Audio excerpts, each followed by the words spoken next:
Dear viewers, 2021 has been a great year for the markets. The benchmark indices have had a spectacular run in the post-COVID rally. And with it, there has been a flood of IPOs hoping to make the most of the bullish sentiments. There has been a lineup of the companies, the good, the bad, and the ugly, hoping to get listed. In this video, I would like to share some qualities that could help you avoid the bad and the ugly. So let's start with your most potent tool, the RHP or the red herring prospectus. While assessing if an IPO is worth subscribing to, RHP is a great source of information, but not without its flaws. The document often runs in well over 400 pages, a lot of which are full of facts and figures that are too generic and of zero value for decision making. Its sheer length is a big discouragement for potential investors to refer to it. And yet, I would recommend you to not skip it. You don't have to read it line by line, but do refer to the objects of the issue, the opportunities, the risks, the competition, industry analysis, and financial section. Now let's take a quick look at each of these before I come to the listing gains. The object of the issue is the purpose for which the money is being raised from the public. You need to know whether this money raised is going to the business or is being entirely used to provide exit to the existing shareholders. If it is only a way to give one or more of its current owners an opportunity to quit completely, there is a slim chance that the transaction will be in your favor at the given price. If the money is going back in the business, do check if it is being used as growth capital or to reduce or to meet the working capital requirements. While the companies with good growth prospects may do well, if the company aims to use the public money to pay off liabilities or to keep the current level of operations going, it might not be the best use of your capital. Third, never ignore the industry the company belongs to. Be wary of the industries with a very high competition, cyclicality, or highly capital intensive businesses. For instance, I tend to have a cautious view on the aviation industry, and any listing in this space is highly likely to be avoided by me. Third, compare the IPO candidate with its peers both on financials and valuation parameters. Now, here are some of the specific ratios and parameters that will help you compare well. Market share, sales growth, operating profit or EBITDA growth, EBITDA margin, asset turnover, that is how much fixed investment is required in an asset to generate a unit of sales, receivable days, that is a gap between the sales and the receipt of the cash, and inventory days, that is how quickly the inventory can be turned into sales, return on invested capital, and debt to equity. These parameters could give you some sense of the fundamental strength of the company.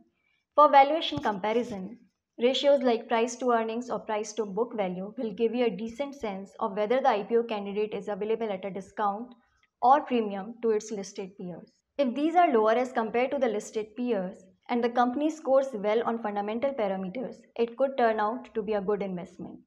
These numbers may not be readily available in the RHP but could be calculated from the basic financial statements shared in the document as shown in the slide. A critical point to highlight here is do check if there is a stark change in the financial profile of the company just ahead of the IPO. I have often been amazed at the kind of financial transformation one sees in the numbers just in the year or the year preceding the IPO. I would be highly skeptical of the quality of financials if the turnaround in the performance coincides with the timing of the IPO and has a bleak history prior to that. This might require further check on quality of financials. Perhaps it would be better to wait and see if the financial improvement sustains after listing and enter later if it is so, then betting on the company at the time of the IPO. Next comes the management quality. For a company that is listing now and has been a private firm so far, the issue is that not much might be known about the promoter background. So always dig for information on this aspect, not just from RHP. Use Google search liberally to check promoter background, and chances are that you may come across some very interesting information. Notice the pattern in the promoter compensation or remuneration. How have they been allocating profits?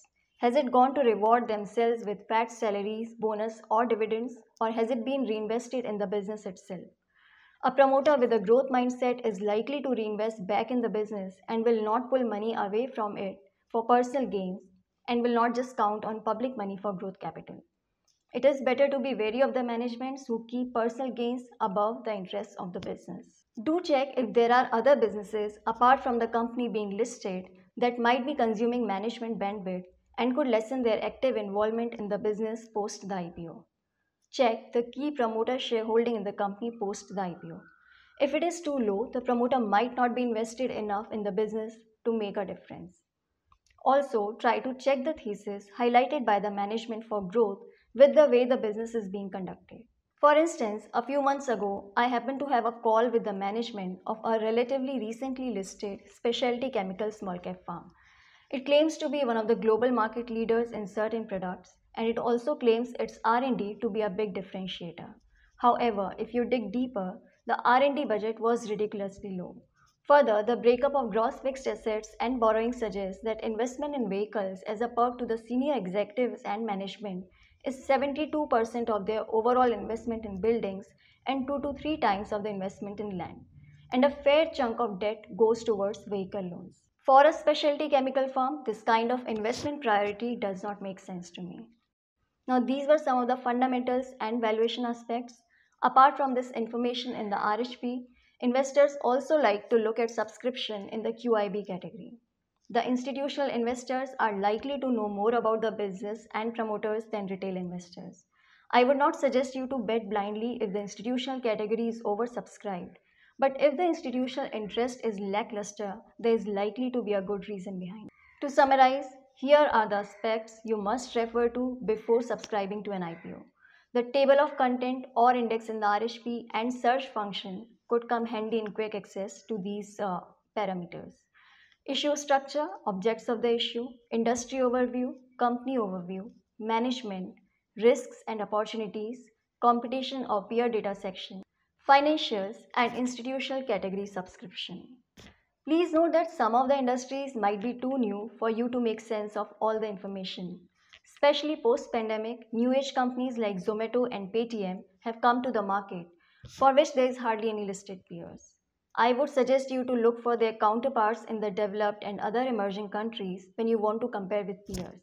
For instance, Zomato may not have a listed peer in India, but DoorDash in the US could be a good peer to compare with. So far, I focused on IPO assessment based on management quality, fundamentals, and valuations. Now, I'm aware that a lot of investors see IPOs as an opportunity to make quick money or listing gains and may not necessarily look at them as a long-term investment. I personally do not subscribe to that view, but that's fine as long as you keep your speculative capital separate from the investment capital and do not mix it. Now, to get a sense of listing gains, a lot of investors check grey market premium. It's kind of an informal premium that tends to be high if the demand of IPO is high, and investors expect good listing gains if the grey market premium is high.